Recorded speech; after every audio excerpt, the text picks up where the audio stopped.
विद्यार्थी मित्र हो, नमस्ते.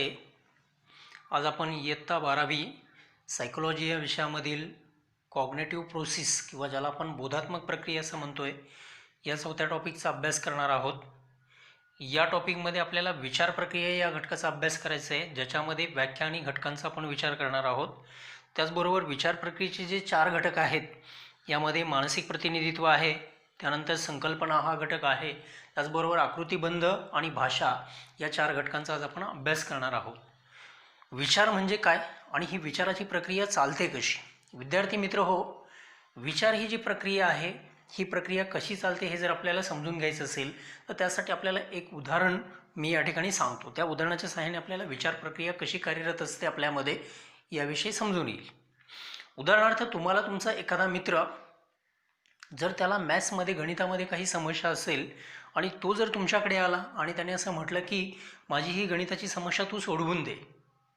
आपण ती समस्या सोडवण्यासाठी घेतो, मध्ये काही वेळ जातो, आपल्याला त्या समस्येचं काही उत्तर सापडत नाही, गणिताची समस्येचं उत्तर सापडत नाही आहे. त्यावेळी तुमचा तो मित्र तुम्हाला परत विचारतो, अरे गणिताचं काय झालं, सुटली का ती समस्या, गणिताचा प्रॉब्लेम सॉल्व्ह झाला का? तर आपण त्याला सांगतो की थांब, मी थोडा वेळ विचार करतो आणि मग तुला सांगतो. मग आपण काय करायला लागतो की या वेळामध्ये आपण विचार करतो म्हणजे नेमकं काय करतो? तर आजपर्यंत जो पूर्वानुभव आपण घेतलेला आहे गणिताविषयीचा, की ज्याच्यामध्ये वेगवेगळे फॉर्म्युलाज आहेत, सूत्र आहेत, तर त्यातील कोणतं सूत्र या प्रॉब्लेमसाठी, गणितीय समस्येसाठी उपयुक्त ठरेल याचा आपण अंदाज घेतो आणि त्या सूत्राचा वापर करून ती गणितीय समस्या आपण सोडवतो. म्हणजेच काय केलं आपण, विचार प्रक्रियेमध्ये पूर्वानुभवाचा आपण अंदाज घेतला आणि त्याचबरोबर जे सूत्र किंवा जो फॉर्म्युला या गणितासाठी उपयुक्त ठरणार आहे तो फॉर्म्युला आपण तिथे वापरून पाहिला. म्हणजे विचार ही जी प्रक्रिया आहे ती प्रक्रिया अंतर्गत आहे, ती एक मानसिक प्रक्रिया आहे, ती एका विशिष्ट पातळीवरती चालत असते. किंबहुना विचार ही जी प्रक्रिया ती अमूर्त आहे, ती समोरच्या व्यक्तीला दिसणार नाही की तुम्ही कोणत्या गोष्टीचा विचार करत आहात. आणि ही मानसिक प्रक्रिया जी आहे, ही मानसिक प्रक्रिया प्रत्येक व्यक्ती आपापल्या मनामध्ये करत असतो आणि या प्रक्रियेविषयी तसं पाहायला गेलं तर एकमेकाच्या मनामधले विचार आपल्याला समजत नाही आहेत. ते एका दृष्टीने बरंच आहे ना. जर एखाद्या व्यक्तीच्या मनातले विचार समोरच्या व्यक्तीच्या लक्षात आले असते तर खूप मोठा गोंधळ निर्माण झाला असता, व्यक्तीला प्रायव्हसी राहिली नसती. हा एक विषय आपल्याला इथे सांगता येतो. म्हणजे विचार ही जी प्रक्रिया आहे ही प्रक्रिया मानसिक आहे आणि ती प्रत्येक व्यक्ती आपापल्या पातळीवरती करत असताना आपल्याला पाहायला मिळतो. तर ही विचार प्रक्रिया आज आपल्याला या ठिकाणी समजून घ्यायची आहे. तर विचार प्रक्रिया कशी चालते? आता विचाराची गरज केव्हा निर्माण होते? तर जेव्हा एखादी समस्या, एखादा प्रॉब्लेम आपल्यासाठी क्रिएट होतो त्यावेळी आपण मग ती समस्या सोडवण्यासाठी किंवा तो प्रॉब्लेम सॉल्व्ह करण्यासाठी आपल्याला विचार करावा लागतो. मग गणितीय आकडेमोड करणं असेल किंवा एखादा लॉजिकवरचा तर्काधिष्ठित एखादा प्रश्न असेल किंवा व्यवहारातली एखादी समस्या असेल, तर यासाठी आपल्याला समस्या सोडवण्यासाठी आपल्याला विचार करावा लागतो. आणि ही विचाराची प्रक्रिया कशी चालते हे आज आपल्याला या टॉपिकच्या माध्यमातून, या घटकाच्या माध्यमातून आज आपल्याला समजून घ्यायचं आहे, ज्याला आपण थिंकिंग प्रोसेस असं म्हणतोय. सुरुवातीला आपण विचार प्रक्रियेची व्याख्या समजून घेतोय आणि मग त्याच्यानंतर आपण घटकाकडे वळणार आहोत. विचार प्रक्रिया म्हणजे काय? तर विचार प्रक्रियेमध्ये बोधात्मक घटक आणि मानसिक प्रक्रिया आणि बोधात्मक घटक यांच्या ज्या प्रक्रिया आहेत त्या प्रक्रियांचा या ठिकाणी समावेश होतो. आणि ज्याच्यामध्ये विचार प्रक्रियेची व्याख्या पण पाहतो आहे. विचार प्रक्रिया ही एक मानसिक प्रक्रिया आहे आणि या मानसिक प्रक्रियेमध्ये बोधात्मक घटक आणि त्या संबंधीच्या प्रक्रियांचा या ठिकाणी वापर होत असतो. आणि ज्याच्यामध्ये माहितीचा वापर, त्याचबरोबर समस्या निरसन, तर्क प्रक्रिया आणि निर्णय घेण्याचा विचार किंवा निर्णय घेण्याचा समावेश, या सगळ्या गोष्टींचा इथे विचार प्रक्रियेमध्ये समावेश होतो. जसं मी सांगितलं की विचार ही एक मानसिक प्रक्रिया आहे, एका विशिष्ट पातळीवरती चालणारी प्रक्रिया आहे जी बोधात्मक आहे. त्यामध्ये बोधात्मक घटक आहेत. या बोधात्मक घटकांचा वापर या विचार प्रक्रियेमध्ये होतो. त्याचबरोबर ज्यामध्ये माहितीचा वापर, पूर्व ज्ञान ज्याला आपण म्हणतो, प्रिव्हियस नॉलेज ज्याला आपण म्हणतो, एखादी समस्या सोडवायची असेल आपल्याला तर प्रिव्हियस नॉलेज आपल्याला चेक करावं लागतं.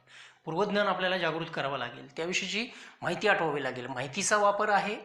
त्याचबरोबर माहितीचा वापर केल्यानंतर आपल्याकडून समस्या सॉल्व्ह होते, त्याला आपण समस्या निरसन म्हणतोय, प्रॉब्लेम सॉल्व्हिंग असं म्हणतोय. त्याचबरोबर लॉजिकल थिंकिंग आहे, रिझनिंग आहे, तर्क प्रक्रिया आहे. समस्या सोडवण्यासाठी पूर्वज्ञान आवश्यक आहे. अगोदरची माहिती तुमच्यासाठी इथे उपयुक्त ठरते, त्याद्वारे तुम्हाला एखादी समस्या सोडवता येते. त्याच्यासाठी तुम्ही लॉजिक तर्काचा वापर करता आणि एखाद्या निर्णयाप्रत येता. याला आपण विचार प्रक्रिया असं म्हणतो आहे. तर या व्याख्येमध्ये हे सर्व घटक आपण या व्याख्येमध्ये पाहिल्यानंतर, विचार ही अशी प्रक्रिया आहे की जी मी आता सांगितलं अंतर्गत चालणारी प्रक्रिया आहे, एक मानसिक प्रक्रिया आहे, बोधात्मक प्रक्रिया आहे. या प्रक्रियेमध्ये काय होतं की प्रत्येक व्यक्ती मनातल्या मनामध्ये एक स्वतःचं असं एक वेगळं विश्व तयार करतो, वेगळं जग निर्माण करतो.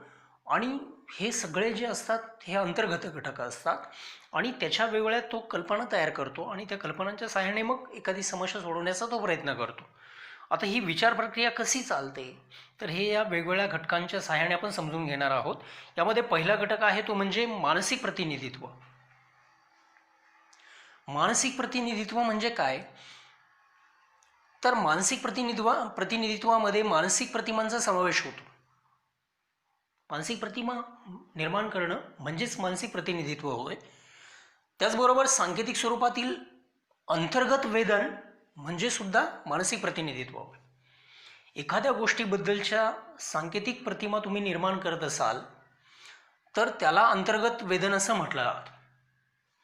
आता इथं उदाहरण आपण एक घेतोय, त्या उदाहरणाच्या सहाय्याने आपल्याला मानसिक प्रतिनिधित्व म्हणजे काय हे समजून घेता येऊ शकेल. उदाहरणार्थ मोर या पक्षाचं उदाहरण आपल्याला देता येईल.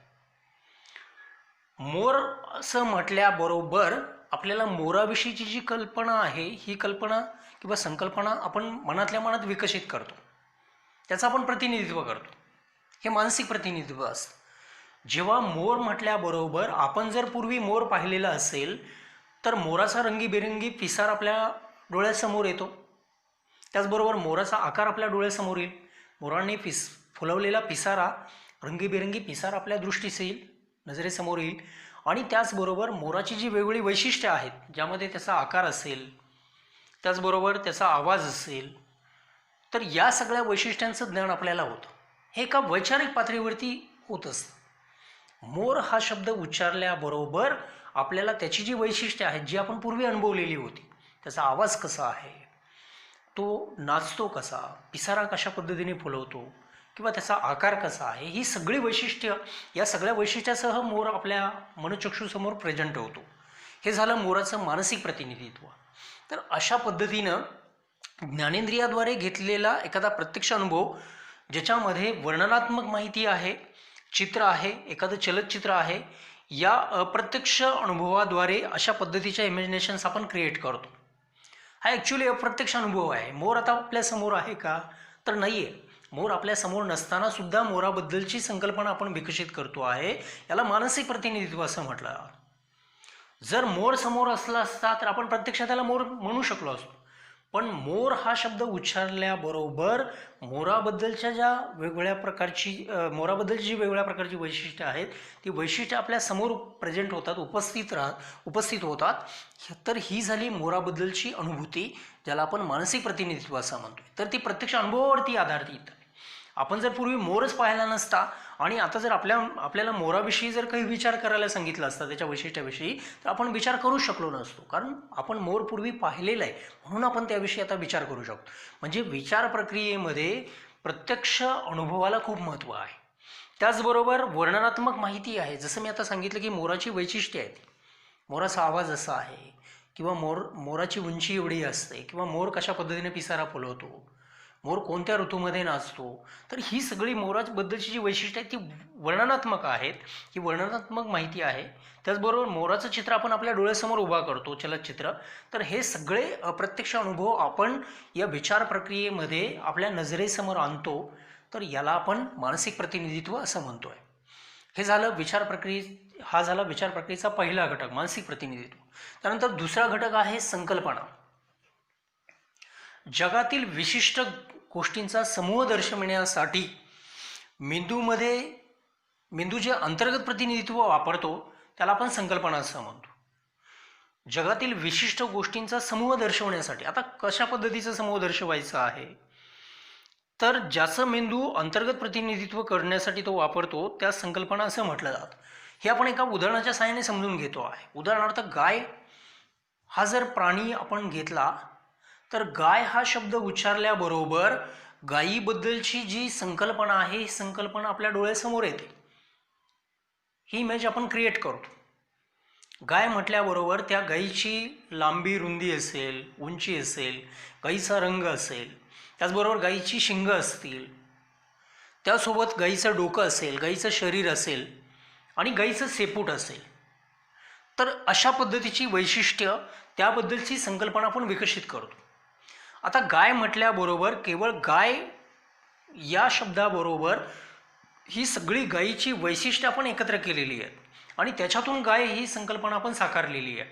त्याच्यातून आपल्यासमोर गाय ही आपल्यासमोर प्रेझेंट होते.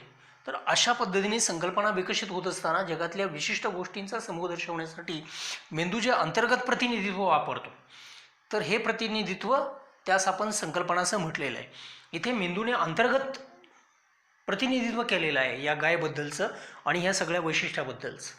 हे मनातल्या मनात चालणारं संकलन आहे, त्यामुळे त्यास आपण संकल्पना असं म्हणतोय.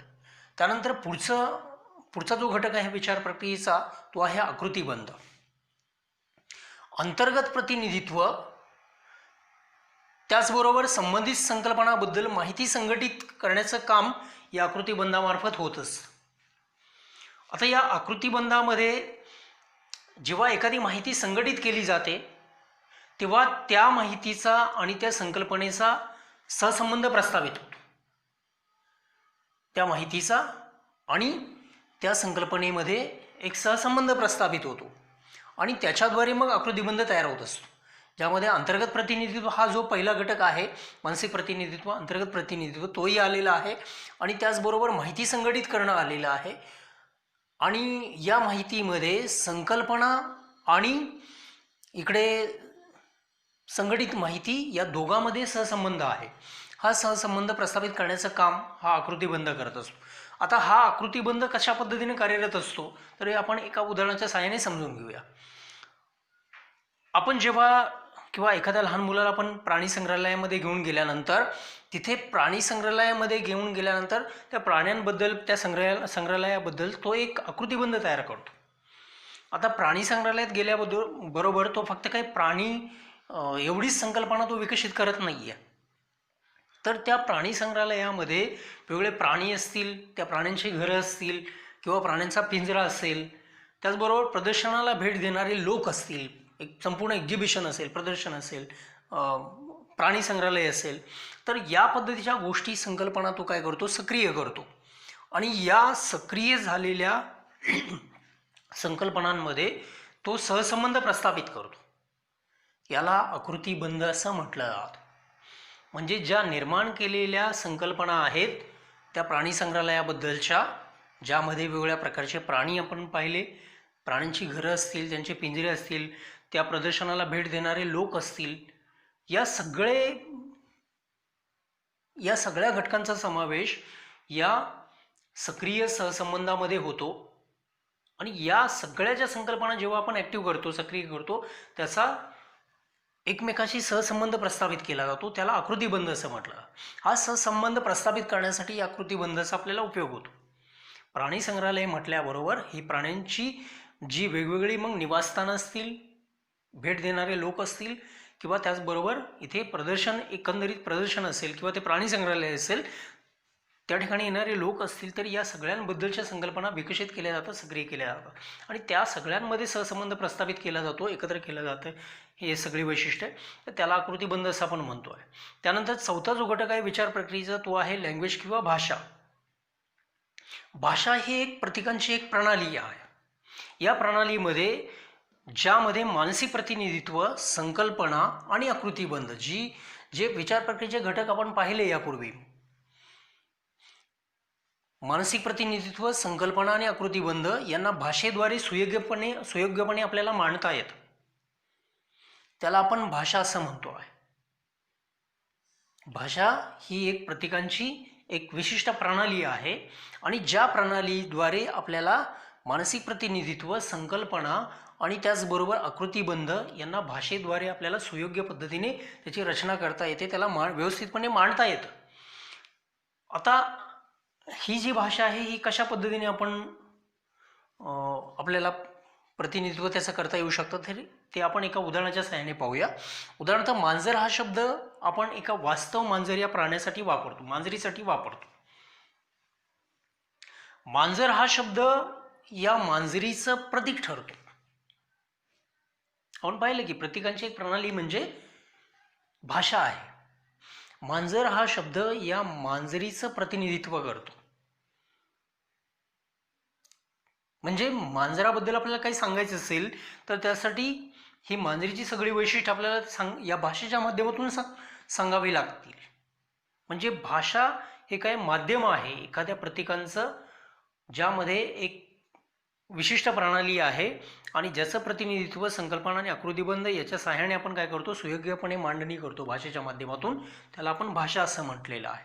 तर विद्यार्थी मित्र हो, आज आपण विचार प्रक्रिया म्हणजे काय, विचार प्रक्रिया कशी चालते, विचार प्रक्रियेची व्याख्या, त्याचबरोबर विचार प्रक्रियेत जे 4 घटक आहेत ज्यामध्ये मानसिक प्रतिनिधित्व, संकल्पना, आकृतिबंध आणि भाषा या 4 घटकांचा आज आपण अभ्यास केलेला आहे.